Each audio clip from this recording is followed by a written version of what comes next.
네, 지난 시간에는 저희가 그 개인이 사회 안에서 어떻게 깨어나고 또 자신의 길을 찾아가는지, 특히 이제 자유를 향한 마음과 어쩔 수 없이 얽히게 되는 그 관계들 사이에서 어떻게 균형을 잡아야 하는지 이야기 나눴습니다.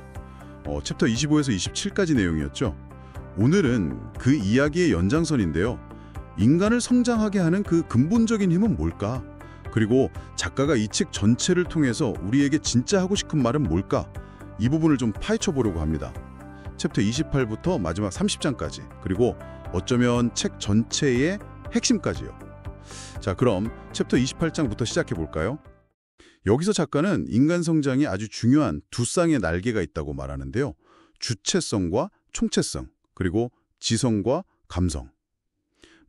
언뜻 보면 좀 반대되는 개념 같기도 한데 이게 어떻게 성장의 동력이 된다는 걸까요? 네, 이게 아주 흥미로운 비유죠.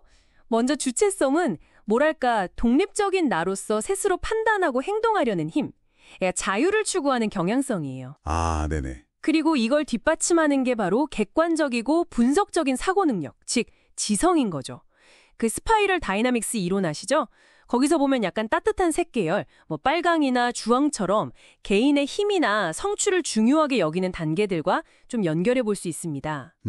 그렇군요. 그럼 반대쪽 날개인 총체성과 감성은요? 네, 반대로 총체성은 자신을 혼자가 아니라 더 큰 전체, 예를 들면 사회나 자연의 일부로 보고 이렇게 연결되려는 마음이에요. 얽힘을 받아들이는 태도라고 할 수 있겠죠. 아하. 그리고 이건 타인에게 공감하고 함께하려는 그 감성과 짝을 이루고요.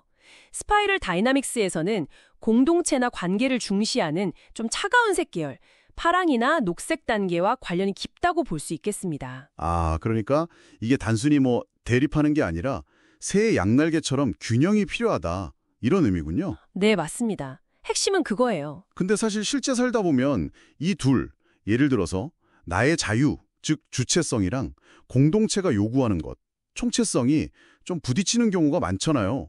이런 긴장감에 대해서 작가는 뭐라고 할까요? 아, 그거 정말 중요한 포인트인데요. 작가는 이 둘이 그냥 대립하는 게 아니라고 봐요.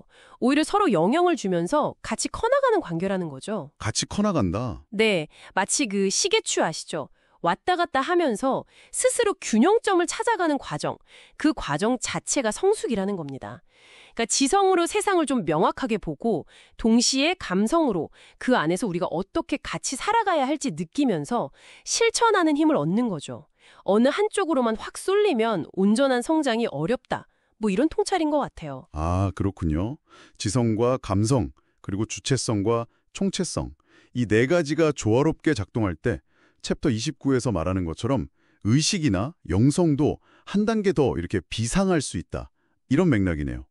여기서는 이성이나 과학만으로는 좀 설명하기 어려운 영역을 다루잖아요? 맞습니다.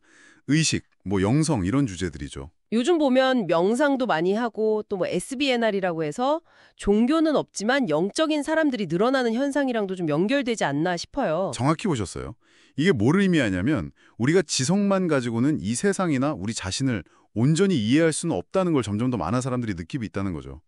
한계가 있다는 자각 같은 걸까요? 네, 여기서 이제 작가의 아주 중요한 메시지, 무지는 악행의 근원이다. 이 말이 딱 떠오르는 거예요. 아, 그 유명한 구절. 네, 근데 여기서 말하는 무지가 그냥 뭘 모른다, 지식이 없다 이런 차원이 아니라요. 아, 그래요? 세상을 너무 편협하게, 분리해서 보는 그 제한된 인식 자체를 말하는 거예요.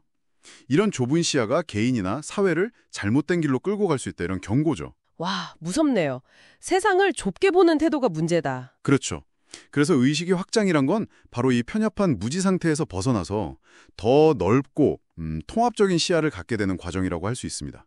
그럼 여기서 질문이 생기죠. 여러분은 의식을 어떻게 확장하고 계신가요? 저희가 예전에 챕터 12 다룰 때 잠깐 이야기했던 내면의 영적 성장, 그거랑도 좀 연결되는 것 같고요. 맞아요. 정확합니다. 그리고 이제 드디어 마지막 챕터 30. 우리 앞의 미래에서 저자는 이 책 전체를 꿰뚫는 그 근본적인 질문 있잖아요. 우리는 어디서 왔고 무엇이며 어디로 가는가? 여기에 대한 어떤 답을 좀 제시하는 것 같아요. 네. 인간은 그냥 존재하는 걸 넘어서서 이 우주와 자연을 인식하는 자로서 아주 특별한 의미를 가진다는 거예요. 챕터 26에서 나왔던 우주를 바라보는 자, 기억나시죠?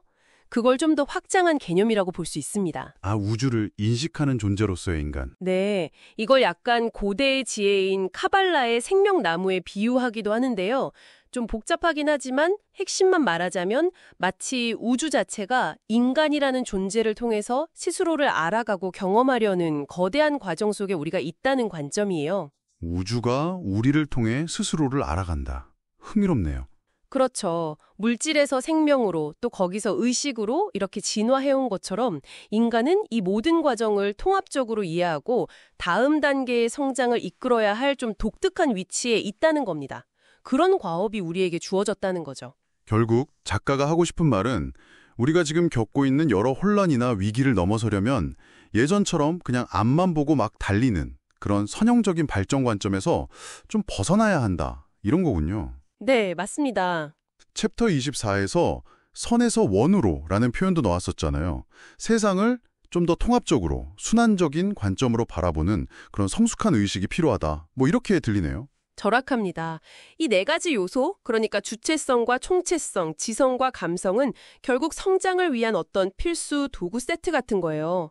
어느 하나만으로는 좀 불완전하고 이들을 조화롭게 잘 활용할 때 비로소 온전한 인간으로서 또 작가가 말하는 인식하는 존재로서 제 역할을 할 수 있다. 이게 아마 작가의 핵심 통찰일 겁니다.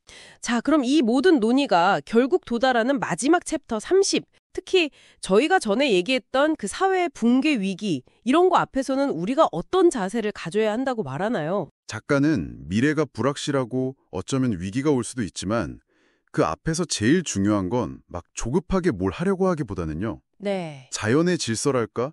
어떤 상황이 스스로 전개되는 더 큰 흐름이 있잖아요. 작가는 이걸 창발적 진화 과정이라고 부르는데 이걸 이해하고 좀 더 높은 시선에서 보려고 노력하는 게 중요하다고 강조해요. 더 높은 시선이요? 네. 당장 눈앞의 문제에만 막 빠져서 근시안적인 해결책만 계속 내놓기보다는 전체 그림을 보면서 진짜 우리가 나서야 할 때랑 아직은 좀 지켜봐야 할 때를 분별하는 지혜가 필요하다는 거죠. 아, 타이밍을 아는 지혜. 그렇죠. 바로 그 지혜가 앞에서 말했던 주체성과 총체성, 지성과 감성의 균형, 챕터 28, 그리고 확장된 의식, 챕터 29를 통해서 얻어질 수 있다는 거고요. 네. 그러니까 위기 앞에서 막 허둥대는 게 아니라 본질을 딱 보고 유연하게 대처하는 자세. 이게 바로 그 편협한 무지를 넘어선 자세겠죠. 결국은 다 연결되네요. 개인의 내면 성장, 그러니까 그 두 쌍의 날개를 잘 키우고 의식을 넓히는 것. 이게 결국 우리가 마주할 미래, 어쩌면 위기까지도 헤쳐나갈 근본적인 힘이 된다는 거군요. 정확합니다. 이 책을 쭉 따라오면서 결국 나라는 존재는 뭘까? 이 우주와 사회 속에서 여러분 각자의 역할은 뭘까? 이런 걸 깊이 생각하게 만들어요. 네, 맞아요. 어쩌면 여러분의 그 성장이 단순히 개인 차원을 넘어서 우리 시대 전체가 안고 있는 이 거대한 문제들을 푸는 열쇠가 될 수도 있지 않을까요? 한번 진지하게 생각해 볼 만한 이야기입니다. 네, 정말 그렇네요. 아주 깊은 울림을 주는 마무리입니다. 자, 다음 시간에는요. 드디어 이 길었던 책의 여정을 총정리하면서 이 탐구가 오늘날 우리에게 어떤 의미를 던지는지 그리고 어떤 분들께 이 깊이 있는 사유가 특히 도움이 될지 최종적으로 이야기 나눠보는 시간을 갖겠습니다. 네, 드디어 마지막 정리가 되겠네요. 네, 오늘 함께해 주셔서 감사하고요. 다음 시간에 뵙겠습니다. 감사합니다.